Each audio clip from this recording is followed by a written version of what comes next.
ओम जय गुरुदेव. तुम्हाला जर कुठल्या स्त्रियांना अचानक जर देवीची खूप आवड निर्माण होत असेल किंवा देवी भक्तीकडे खूप मन वळत असेल तर मग तुम्ही काय करायचं आहे? तर अशा वेळेला खरंच देवीची भक्ती चालू करा. आधी सर्वप्रथम तुमची जी कुळदेवी आहे त्या कुळदेवीला शरण जा आणि कुळदेवीला प्रार्थना करायला चालू करा.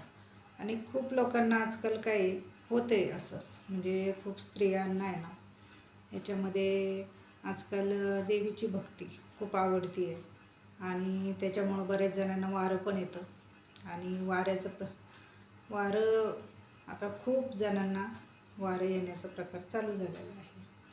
मग अशा वेळेला काय करायचे तुम्ही?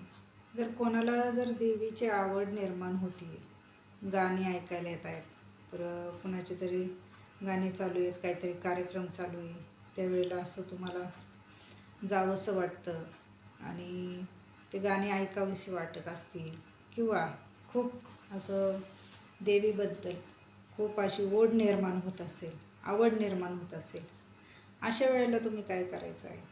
तर तुम्ही जी तुमची कुळदेवी आहे तिला प्रार्थना करायची आहे की ही आई भवानी जगदंबे, हे मा भगवती, तू मला खूप तुझी आवड निर्माण होती, ही माझी भक्ती आहे आणि ती तुझी कृपा आहे, तुझी कृपा झाली आहे म्हणूनच मला अशी आवड निर्माण झाली आणि गाणी ऐकावीशी वाटत आहेत, खूप म्हणजे देवीचं गुणगान ऐकावंसं वाटत असेल.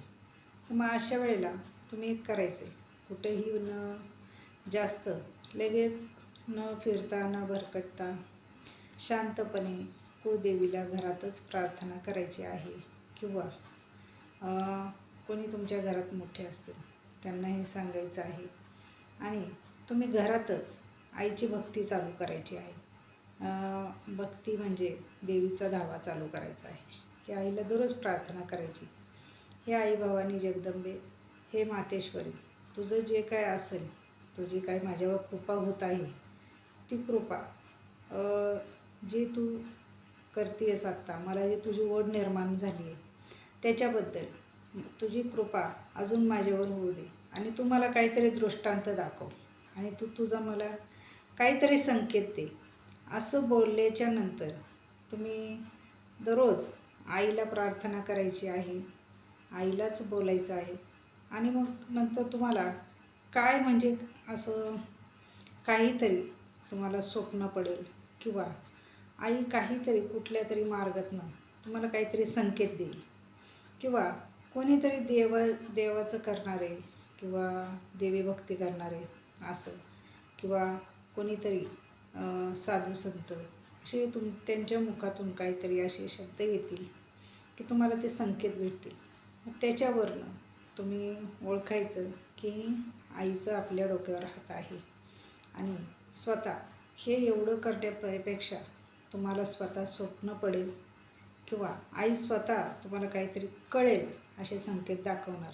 मग त्याच्यानंतर तुम्ही काय करायचं आहे, तुम्ही ते तुमची जी पूजा भक्ती ती थांबवायची नाही, करतच राहायची आणि नंतर आईलाच सांगायचं, आता इथून पुढचा मार्ग तू मला दे की मी पुढं काय केलं पाहिजे.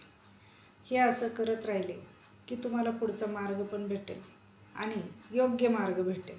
त्याच्यामुळं तुम्हाला जास्त भटकायची गरज लागणार नाही. आणि अजून एक सांगायचं म्हटलं तर काय होतं, कुठलीही गोष्ट जेव्हा वारं जरी असलं तरी जोपर्यंत ठाम आपल्याला कळत नाही हे वारंच आहे किंवा काहीतरी संकेत आहे, संकेत आले पाहिजे, काहीतरी आईचे संकेत आले पाहिजे, तेव्हा ओळखायचं हे वारं आहे. आणि वारं येण्यासाठी आई काहीतरी संकेत देते, त्यांनाच वारं येतात. त्यामुळं तुम्ही हे लक्षात ठेवा, ज्यांना कोणाला असं थोडाफार त्रास होत असेल किंवा ओढ निर्माण होत असेल त्यांनी माझं एक ऐकून अशी प्रार्थना आईला करा आणि आईलाच संकेत द्यायला सांगा. तिथून पुढं तुम्हाला पुढचा मार्ग भेटेल आणि हे खरं आहे आणि हे तुम्ही करून बघा आणि त्याच्यानंतर पुढचा निर्णय घ्या, एवढंच सांगेल. ओम जय गुरुदेव. आई राजाऊ दे. ओम पद्मावती.